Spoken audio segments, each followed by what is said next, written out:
सरदार वल्लभ भाई पटेल की जीवनी। आज की वीडियो हम शुरू करते हैं और हमारा टॉपिक है सरदार वल्लभ भाई पटेल की जीवनी। जो लोग प्रतियोगी परीक्षा की तैयारी कर रहे हैं उनके लिए आज की वीडियो बहुत ही फायदेमंद होगी, क्योंकि सरदार वल्लभ भाई पटेल के बारे में हम आपको बहुत सारी जानकारी देने जा रहे हैं, जिसके आधार पर प्रतियोगी परीक्षा में प्रश्न किए जाते हैं। तो बिना समय गवाए आज की वीडियो शुरू करते हैं। जीवन, जन्म, आयु, परिवार और मृत्यु। सरदार वल्लभ भाई पटेल एक कृषक परिवार से ताल्लुक रखते थे, जिसमें वो 4 बेटे थे। एक साधारण मनुष्य की तरह इनके जीवन के भी कुछ लक्ष्य थे, क्योंकि ये पढ़ना चाहते थे और कुछ कमाना चाहते थे, और उस कमाई का कुछ हिस्सा जमा करके इंग्लैंड जाकर अपनी पढ़ाई भी पूरी करना चाहते थे। इन सब के लिए इन्होंने बहुत सारी परेशानियों का सामना किया। पैसे की कमी, घर की जिम्मेदारी, इन सभी के बीच वो धीरे धीरे अपने लक्ष्य की तरफ बढ़ते जा रहे थे।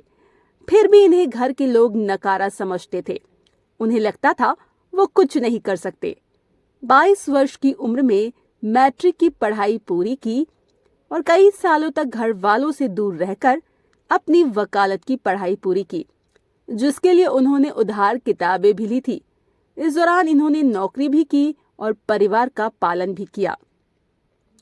एक साधारण मनुष्य की तरह ये जिंदगी से लड़ते लड़ते आगे बढ़ते रहे, इस बात से बेखबर कि ये देश के लौह पुरुष कहलाने वाले बनेंगे।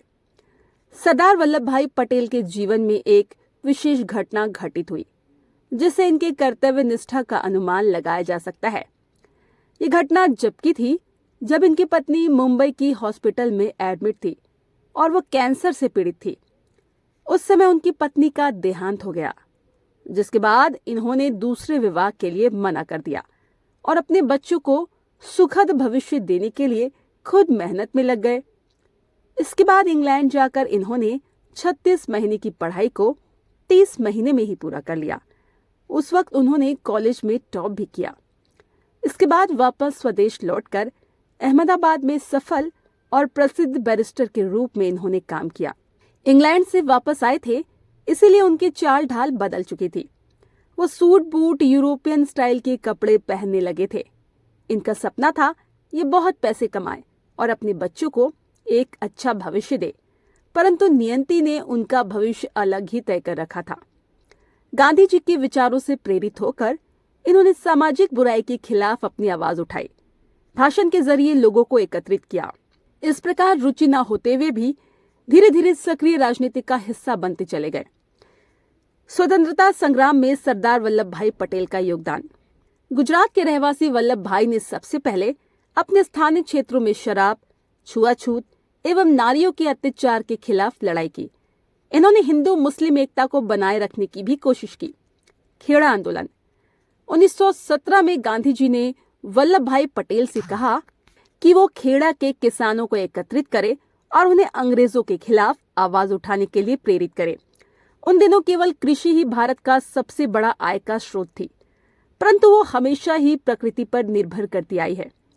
1917 में जब ज्यादा वर्षा की वजह से किसानों की फसल नष्ट हो गई थी, परंतु फिर भी अंग्रेजी हुकूमत को विधिवत कर देना बाकी था। इस स्थिति को देख वल्लभ भाई ने गांधी जी के साथ मिलकर किसानों को कर न देने के लिए बाध्य किया और अंग्रेजी हुकूमत को हामी भरनी पड़ी।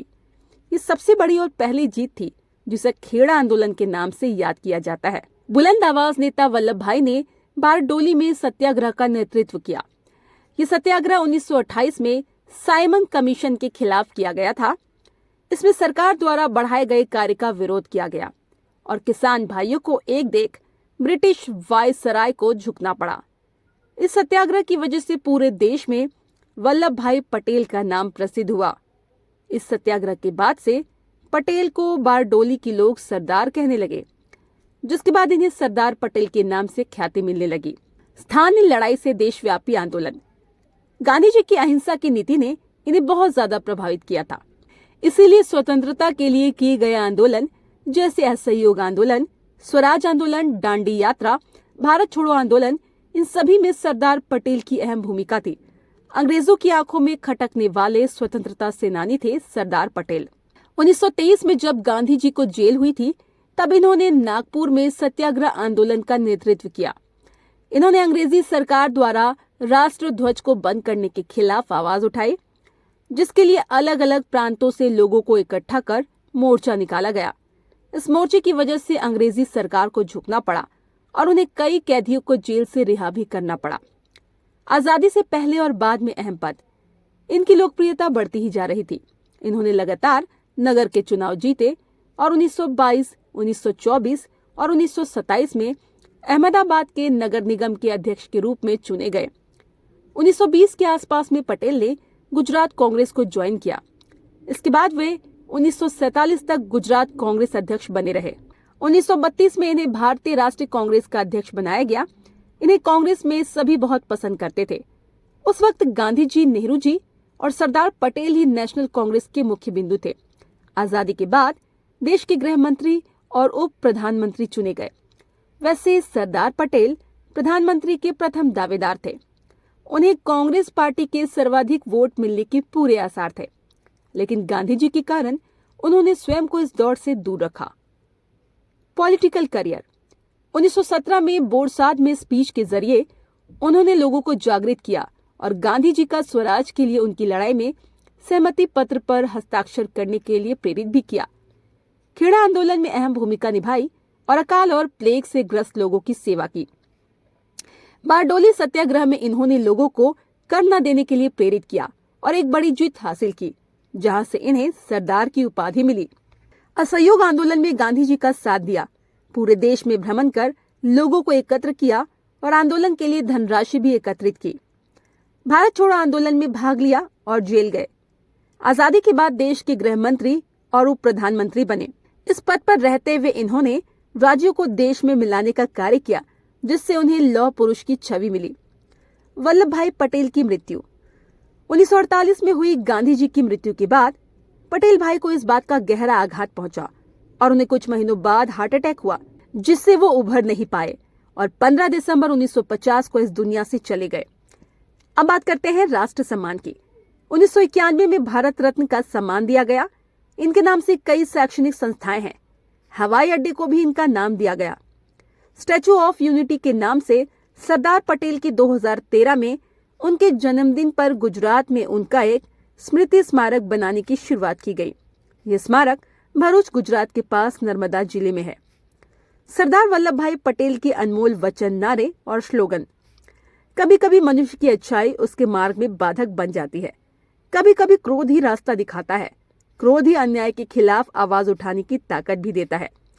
डर का सबसे बड़ा कारण विश्वास में कमी। मुसीबत जब ज्यादा होती है तब उसे ही करने का मजा है। जो मुसीबत से डरते हैं वो योद्धा नहीं, हम मुसीबत से नहीं डरते। दोस्तों, उम्मीद करते हैं आपको हमारा ये वीडियो पसंद आया होगा। अगर आपने ये वीडियो अंत तक देखा है तो चलिए बताइए कि सरदार वल्लभ भाई पटेल को भारत रत्न का सम्मान कब दिया गया और वल्लभ भाई पटेल की मृत्यु कब हुई थी। इस प्रश्न का उत्तर कमेंट बॉक्स में जरूर दें। अगर आप इसी तरह से संबंधित और भी अधिक वीडियो देखना चाहते हैं तो हमारे चैनल को सब्सक्राइब जरूर करें और हाँ, बेल आइकन दबाना ना भूलें।